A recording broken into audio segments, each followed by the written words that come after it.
Former President Olusegun Obasanjo has penned an open letter to President Buhari on the state of insecurity in this country.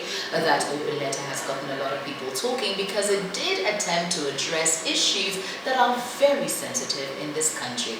And that is what we are talking about right here on Root Cause. We are dissecting many angles and aspects of that letter. I want to get your thoughts, Gerard. What, just generally, the thought of the president, or rather former President Olusegun Obasanjo, writing an open letter to the president, what were the first things that you thought about when you even heard about it? First thing, here we go again. Under Shagari, Obasanjo wrote letters. IBB, he wrote letters. Under Abacha, he wrote letters. Let's jump. Some people argue, like Tankoya Kasai, he argues that under Abu Salam, he also wrote, I'm not sure of that, I know of these other letters, under Yaradua, that he brought on us. He handpicked him after 8 years in office. He chose Yaradua as the best, for Nigeria. He still wrote letters when he fell out of, favor with him. Same with Goodluck. So he's a serial letter writer to president. And that would have been okay. But the question you ask yourself is it the only one that sees the errors going on in the country? And then again, let me quickly return. Definitely is not. There is a Yakubu Gowon, his seniors, and so many others. Right. Let me give you an instance on how Yakubu Gowon intervenes in national issues. He looks at the problem, he knows he has access, and he reaches out privately to the president and to other, stakeholders that will make a difference.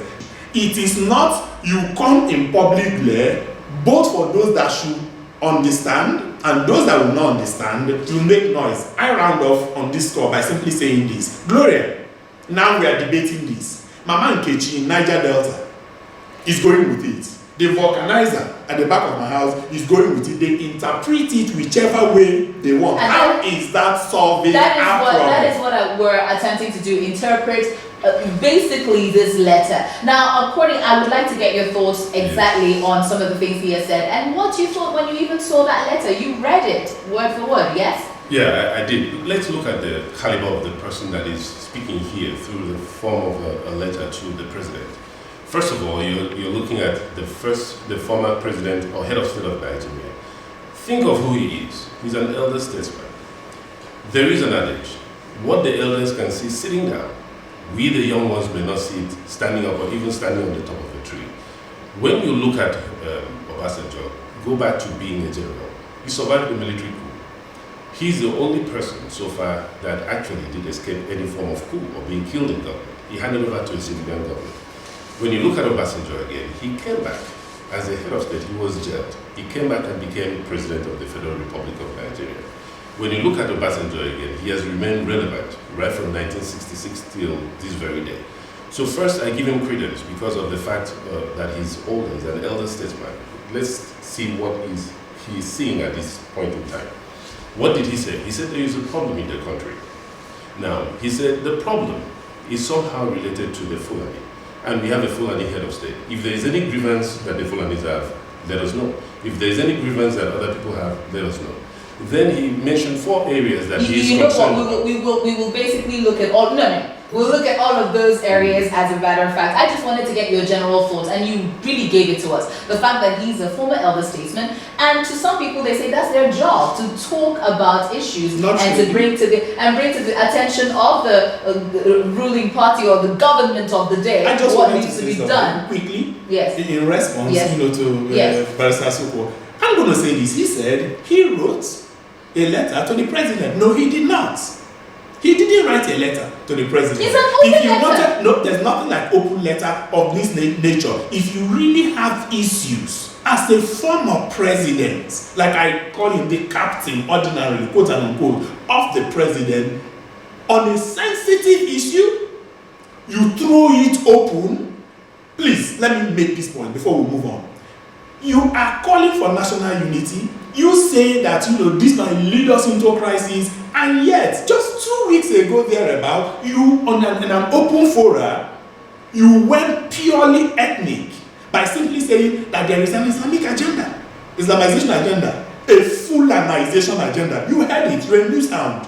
A former leader that wants to move forward, and then 2 weeks after, you go ballistic, a message to the president, you threw it everywhere. Are you saying that this letter is inciting? It is more than inciting, it is ratcheting up ethno-religious sentiment, which is our problem. Do you agree? It is. Well, let me put it this way. He has written a letter. He's highlighted issues and challenges that we have in the country.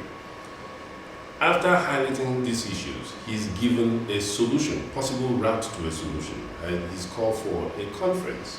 And within that conference, he's identified key stakeholders in the country that should come and talk. Some people may rightly disagree with his medium in terms of writing letters. Some may agree with it. Well, this is the way he is, and this is the way he's able to reach out to the generality of Nigeria. So literally, it's been useless over time. Hold on. So you're assuming that this isn't just a letter to the president, this is the letter to the generality of Nigerians. I think hold on, calm down. Here is the thing. At the beginning of the conversation of the letter, he did say this is of such importance, of such import to the country that it is pertinent that he does not put this directly to the president himself only, but rather he wants to put it out there for everyone. Let me just read that. He said, let me read that. He said, I'm constrained to write to you this open letter. I decided to make it an open letter because the issue is very weighty and must be greatly worrisome to all concerned Nigerians, and that means all right-thinking Nigerians and those resident in Nigeria. Since the issue is of momentous concern to all well-meaning and all right-thinking Nigerians, it must be of great concern to you. And collective thinking and dialoguing is the best way of finding an appropriate and adequate solution to the problem. I think that lends credence to what I just said. He gave his reason for the medium which he used to address this issue. All right. What was his reason 2 weeks ago when he came out in a public lecture and said there is, without any shred of evidence, there is an Islamization agenda? You are talking of a former president who is grandstanding now that he wants unity and wants to prevent danger. You come out openly and you say Islamization, Fulanization agenda? And then 2 weeks after, you are speaking from the other side of your mouth and blaming the incumbent for being the one that is causing problem. Can I quickly? They don't cohere. They do not cohere. Let's hear your thoughts. Let me put it here.